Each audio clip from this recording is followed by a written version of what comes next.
Hello மக்களே! எல்லாரும் எப்படி இருக்கீங்க?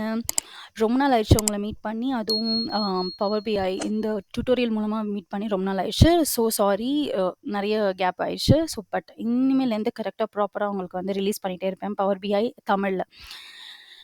இந்த வீடியோல நம்ம என்ன ஸ்பெசிஃபிக்கா பார்க்க போறோம் அப்படின்னா, பார் சார்ட்டுக்கும், லைன் சார்ட்க்கும் என்னம்மா டிஃபரன்ஸ்? ஓகே. இதுக்கு முன்னாடி நம்ம வந்து விஷுவலைசேஷன்ங்கிற கான்செப்ட் தான் நம்ம ஸ்டார்ட் பண்ணணும். அந்த கான்செப்ட்லேருந்து நம்ம போறோம். இந்த பார் சார்ட்டும், லைன் சார்ட்டுக்கும் இருக்கிற டிஃபரன்ஸ் நான் சொல்றது வந்து, பவர் பிஐல மட்டும் இல்லைங்க. எந்த விஷுவலைசேஷன் டூல் நீங்க யூஸ் பண்ணாலுமே இதே தான் டிஃபரன்ஸ். ஓகே. நீங்க வந்து டேப்லெட் யூஸ் பண்ணாலும் சரி, கூகுள் லுக்கர் யூஸ் பண்ணாலும் சரி, என்ன விஷுவலைசேஷன் டூல் யூஸ் பண்ணாலும் இதுதாங்க டிஃபரன்ஸ். என்னம்மா அப்படி ஒரு டிஃபரன்ஸ்? இப்ப பாருங்க. இப்போ நான் வந்து ஒரு ப்ராடக்ட் அதாவது ப்ராடக்ட்ஸோட சேல்ஸ் கண்டுபிடிக்கணும்னு நெனைக்கிறேன். ஓகேவா? இப்போ ஃபார் எக்ஸாம்பிள் யூசுவலா கிராஃப்ல தான் நம்ம போடுவோம் இல்லையா? இது வந்து நம்மளுக்கு எக்ஸ் ஆக்சிஸ், இது வந்து ஒய் ஆக்சிஸ். ஓகேவா? ஸோ இதில வந்து ஒரு ப்ராடக்ட் இருக்கு. Okay. Product A, product B, product C, product D, product E. So இதோட சேல்ஸ் ப்ராடக்ட் ஏ வந்து எவ்வளோ சேல்ஸ் ஆயிருக்கு? ப்ராடக்ட் பி வந்து எவ்வளோ சேல்ஸ் ஆயிருக்கு? இப்படிங்கிறத வந்து நான் பார்க்கணும். அப்படின்னு நான் நெனச்சேன்னா, நான் வந்து பார் கிராஃப்க்கு தாங்க போவேன். ஓகே. பார் கிராஃப் எதுக்கு யூஸ் ஆகும் அப்படின்னா, உங்களோட ஒரு ப்ராடக்ட்டோட அம் அ இது சேல்ஸ் எவ்வளோ, இல்ல ப்ராஃபிட்ஸ் எவ்வளோ அப்படிங்கிறத கண்டுபிடிக்கலாம். இல்ல அப்படின்னா 2 ப்ராடக்ட்டோட கம்பேரிசன் இல்ல 2 கண்ட்ரில என்ன மாரி சேல்ஸ் ஆயிருக்கு. ஃபார் எக்ஸாம்பிள் இது ஒரு கண்ட்ரி ஏ, இது ஒரு கண்ட்ரி பி. ஓகே. 2 கண்ட்ரியோட ப்ராடக்ட்ல அதாவது எந்த ப்ராடக்ட்ல எவ்வளோ சேல்ஸ் ஆயிருக்கு. ஸோ இந்த மாரி சின்ன சின்ன கம்பேரிசன்ஸ்லாம் வந்துட்டு பார் கிராஃப வச்சு பண்ணலாங்க. ஓகே. அப்போ லைன் கிராஃப்ல என்னம்மா இருக்கு? Why I should use line graph? எல்லார்ட்டயுமே கேட்டீங்கன்னா, எல்லாமே ஒண்ணு தான் சொல்லுவாங்க. பட் லைன் கிராஃப்க்கும், பார் கிராஃப்க்கும் நெறைய டிஃபரன்ஸ் இருக்கு. இப்போ இதே சேல்ஸ் ப்ராடக்ட்டோட சேல்ஸ் ஒவ்வொரு டைம் நீங்க கண்டுபிடிக்கணும்னு நெனைக்கிறீங்க. ஓகே. ஃபார் எக்ஸாம்பிள் 2016ல சேல்ஸ் எப்படி இருந்துச்சு? என்னோட கம்பெனியோட 2016 சேல்ஸ் என்ன? 2017 சேல்ஸ் என்ன? 2018 சேல்ஸ் என்ன? அப்படிங்கிறத நீங்க கண்டுபிடிக்கணும் அப்படின்னா, நீங்க வந்து லைன் சார்ட்டுக்கு தாங்க போணும். அதாவது sales trend over time. Okay. Profit trend over time. So இந்த மாரி விஷயத்த நீங்க கண்டுபிடிக்கணும் அப்படின்னு நெனச்சீங்கன்னா, நீங்க வந்து லைன் கிராஃப்க்கு தான் முடியும். லைன் கிராஃப்ல வந்து நம்மளால பெட்டரா ஃபோர்காஸ்ட் பண்ண முடியும். அதே வந்து பார் கிராஃப்ல வந்து பண்ண முடியாதுங்க. ஓகே. ஸோ லைன் கிராஃப்ல வந்து நம்ம மோஸ்ட்லி 2 இந்த எக்ஸ் ஆக்சிஸ்லயும் சரி, இந்த ஒய் ஆக்சிஸ்லயும் சரி நம்ம என்ன யூஸ் பண்ணுவோம் அப்படின்னு பார்த்தீங்கன்னா, கன்டினியூயஸ் டேட்டா தான் யூஸ் பண்ணுவோம். ஓகேவா? ஸோ இதுதாங்க டிஃபரன்ஸ். இப்போ வந்து ஒரு எக்ஸாம்பிள்க்கு எடுத்துக்கிறோம். அ இப்போ நான் வந்து இங்க பவர் பிஐல நான் உங்களுக்கு செஞ்சு காட்டுறேன். எப்படி கிரியேட் பண்ணணும்? எப்படி லைன் கிராஃப், எப்படி பார் கிராஃப் கிரியேட் பண்ணணும்னு. பவர் பிஐ வந்து ரொம்ப இன்டெலிஜென்ட் டூல். அதுவே வந்து டிசைட் பண்ணிக்கும். இங்க பார்த்தீங்கன்னா, இங்க ரைட் சைட்ல வந்து டேட்டா இருக்கும். ஓகேவா? டேட்டாவ நான் இம்போர்ட் பண்ணிட்டேன் ஆல்ரெடி. ஸோ வந்து இப்ப நான் என்ன பண்ண போறேன்னா, நான் ஜஸ்ட் செலக்ட் தாங்க பண்ண போறேன். நான் டேட்டையும், ப்ராடக்ட்டையும் செலக்ட் பண்றேங்க. இது 2யும் நான் செலக்ட் பண்ண உடனே சாரிங்க. இது 2ம் கன்டினியூயஸ் வேரியபிள்ல டேட்டையும், சேல்ஸையும் செலக்ட் பண்றேன். ஓகே. டேட்டையும், சேல்ஸையும் செலக்ட் பண்ண உடனே என்ன ஆயிடுச்சுங்க, இது வந்து ட்ரெண்ட் ஓவர் டைம். அதாவது எல்லா ஒரு வருஷத்துல எப்படி மாறுதல் ஏற்பட்டிருக்கு அப்படிங்கிறத நான் தெரிஞ்சுக்கணும். அப்படின்னு நான் சொன்ன உடனே, பவர் பிஐயே என்ன பண்ணிருச்சு அப்படின்னா, லைன் கிராஃபிக் டிசைன் பண்ணிருச்சு. ஓகே. ஸோ இப்ப பார்த்தீங்கன்னா, இதுல வந்து ஒரு லைன் கிராஃப் டிசைன் ஆயிருக்கா? ம். இப்போ நீங்க வந்து ஃபார் எக்ஸாம்பிள் இது இயர் 2000 என்னோட டேட்டால வந்து 2013க்கும் 2014க்குமான டேட்டா மட்டும் தான் இருக்கு. அதனால உங்களுக்கு அப்படி ஷோ ஆகுது. உங்களோட டேட்டால வந்து 2022, 2022, 2023 டேட்டாவும் வந்துச்சுன்னா, அதாவது பாஸ்ட் 5 இயர்ஸ் டேட்டா இருந்துச்சுன்னா, அழகா காமிக்குங்க. ஓகேவா? இப்போ நான் அத வந்து இன்னும் கொஞ்சம் ஃபர்தரா ட்ரில் த்ரூ பண்றேன். ட்ரில் த்ரூனா என்ன அப்படின்னு பார்த்தீங்கன்னா, இப்போ இயர் ஓகேவா? ஒரு டேட்ல என்னலாங்க இருக்கும்? ஒரு டேட்ல பார்த்தீங்கன்னா, டே இருக்குமா? ஸோ ஒரு டே இருக்கும். ஒரு மந்த் இருக்கும். அப்புறம் வந்து ஒரு இயர் இருக்கும்.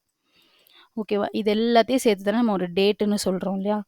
ஸோ இதுதான் ட்ரில் த்ரூ பண்றது. ஒரு டேட்ட ஃபர்ஸ்ட்டு ட்ரில் த்ரூ பண்றீங்க அப்படின்னா, இப்போ வந்து உங்களுக்கு என்ன வந்திருக்கு அப்படின்னு பார்த்தீங்கன்னா, உங்களுக்கு ஃபர்ஸ்ட்டு வந்து இயர்ல வந்திருக்கா? இப்ப நான் இன்னும் ட்ரில் டவுன் பண்றேன். ஓகே. ட்ரில் டவுன் பண்ணோனே என்ன ஆயிருச்சு அப்படின்னா வந்து பார்த்தீங்கன்னா, குவார்ட்டரா மாறுது.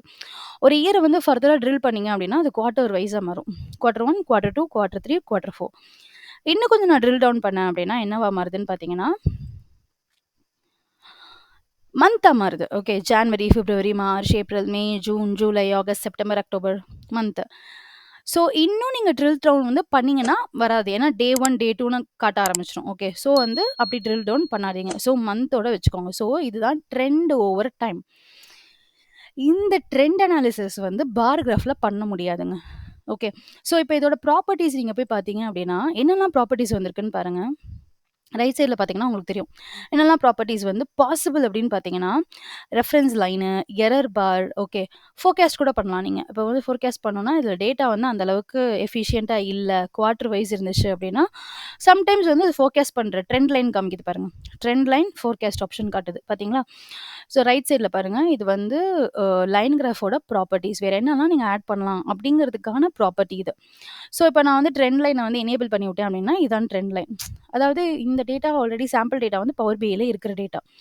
அதனால ரொம்ப வேரியேஷன்ஸ் இருக்காது. இப்போ நீங்க உங்களோட ரியல் டைம் டேட்டாவ எடுத்து போட்டீங்க அப்படின்னா, உங்களுக்கு தெரியும். ஓகேவா? ஸோ, இது வந்து லைன் கிராஃப்ங்க. இதுவே நான் பார் கிராஃப்க்கு வந்து பவர் பிஐ என்ன பண்ணுதுன்னு பார்ப்போம். ஈவன் டேப்லோவுமே அதுவா டிசைட் பண்ணிக்கும். என்ன கிராஃப் வேணும் அப்படின்னு சொல்லிட்டு.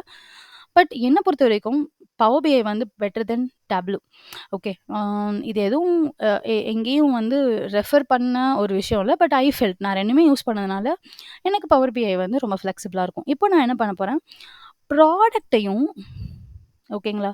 ப்ராடக்ட்ட செலக்ட் பண்ணியிருக்கேன். சேல்ஸ் செலக்ட் பண்ணியிருக்கேன். ஸோ ப்ராடக்ட்டையும், சேல்ஸையும் செலக்ட் பண்ண உடனே பவர் பிஐ என்ன காமிக்குதுன்னு பாருங்க. It is showing bar graph. Okay. So இது 2க்குமே உங்களுக்கு டிஃபரன்ஸ் தெரிஞ்சிருக்கும். Even if you want to analyze something like country. Okay. கண்ட்ரின்னோனே அது என்ன பண்ணுது? பார் கிராஃப் காட்டுது. ஸோ கனடாங்கிறது ஒரு ப்ராடக்ட். ஃபார் எக்ஸாம்பிள் பாசியோ அப்படின்னு ஒரு ப்ராடக்ட் எடுத்துக்கோங்க. ஸோ இது வந்து ஒரு கண்ட்ரி. ஓகேவா? பாசியோ வந்து கனடால எவ்வளோ எவ்வளோ வந்து சேல்ஸ் ஆயிருக்கு. பாசியோ வந்து ஃப்ரான்ஸ்ல எவ்வளோ சேல்ஸ் ஆயிருக்கு. பாசியோ வந்து மெக்சிகோல எவ்வளோ இருக்கு. ஸோ அதாவது மல்டி வேரியேஷன்ஸ் கண்டுபிடிக்கணும். பட் அது கன்டினியூஸ் டேட்டா இல்ல அப்படிங்கிற பட்சத்தில we will be going with the bar graph. நம்ம வந்து பார் கிராஃப் எடுத்துப்போங்க. அதுவே வந்து ட்ரெண்ட்ஸ் ஓவர் டைம் நீங்க கண்டுபிடிக்கணும் அப்படின்னு நினைச்சீங்கன்னா, லைன் கிராஃப். இது வந்து டிஃபால்ட்டா மைண்ட்ல வச்சுக்கிங்க. எந்த விஷுவலைசேஷன் என்ட்ரன்ஸ்க்கு போனாலும் சரி, ஃபார் எக்ஸாம்பிள் நீங்க இன்டர்வியூ போறீங்க அப்படின்னா, அவங்க கண்டிப்பா கேட்பாங்க. எப்போ பார் கிராஃப், எப்போ லைன் கிராஃப்? கொஸ்டின்ஸ் வரதுக்கான சான்சஸ் இருக்கு. ஏன்னா, இதுக்கான யார்ட்ட கேட்டாலுமே வந்து பாரும், லைனும் ஒரே இதுதான், ஒரே மாதிரி தான் அப்படிங்கிற மாதிரி சொல்லுவாங்க. பட் இல்ல. அதுல நெறைய வேரியேஷன்ஸ் இருக்கு. ஓகேவா? ஸோ, இதுக்கு மேல உங்களுக்கு என்னலாம் ஃபர்தர் அதுல சேஞ்சஸ் பண்ணணும் அப்படின்னு நீங்க நினைக்கிறீங்களோ, அதெல்லாம் பண்ணுங்க. அதே மாரி நீங்க வந்து பார் கிராஃப்ல பார்த்தீங்க அப்படின்னா, நம்ம ட்ரில் த்ரூ ஆப்ஷன்லாம் பேசிக் பார் கிராஃப்ல பண்ண முடியாது. If you wanted to go with நம்ம அதுக்கான டேட்டா இன்னும் கொஞ்சம் நெறைய வந்து இம்போர்ட் பண்ணணும். இப்ப நான் வந்து சப்போஸ் டேட்டையே ஆட் பண்ணணும்னு நெனைக்கிறேன் இந்த பார் கிராஃப்ல. ஓகேவா? டேட் ஆட் பண்ண உடனே என்ன ஆயிருச்சுன்னு பாருங்க. அதுவே வந்து ஒரு டேபிள் மேட்ரிக்ஸா மாறிருச்சு. பிகாஸ் பார் கிராஃப்னால ஒரு ட்ரெண்ட் அனாலிசிஸ்லாம் பண்ண முடியாதுங்க. ஓகே. அது மாரி கன்டினியூஸ் டேட்டா. மோர் தென் ஒன் கன்டினியூஸ் டேட்டாவ அதனால டீல் பண்ண முடியாது. ஸோ, அப்படியே பண்ணாலும் அது நல்லா இருக்காது அந்த விஷுவலைசேஷன். ஸோ, இந்த மாதிரி போயிரும் உங்களுக்கு. ஓகேவா? அதுவே வந்து ஆட்டோமேட்டிக்கா பவர் பிஐ என்ன சொல்லிருச்சு, இதுக்கு இந்த மாரி இருக்கிற டேட்டாக்கு தயவு செஞ்சு நீ பார் கிராஃப் யூஸ் பண்ணாத. ஒண்ணு மேட்ரிக்ஸ்க்கு போ, இல்லன்னா கிராஃப்க்கு போயிடு. லைக் லைன் கிராஃப் போயிடு அப்படின்னு சொல்லுது. ஸோ, இப்படிதான் வந்து பார் கிராஃப்க்கும், லைன் சார்ட்டுக்கும் இருக்கிற டிஃபரன்ஸ். எந்த மாதிரி டேட்டா வந்தா, எந்த மாதிரி கிராஃப் போடணுங்கிறது ரொம்ப ரொம்ப முக்கியங்க. எல்லா டேட்டாக்கும் எல்லா விதமான கிராஃபையும் நம்மளால போட்டு காட்டணும்னா, அது நல்லா இருக்காது. சரிங்களா? ஓகே. நெக்ஸ்ட் வீடியோல இதோட இன்னும் கொஞ்சம் இன்ட்ரஸ்டிங்கான ஒரு டாபிக்கோட பார்க்கலாம்.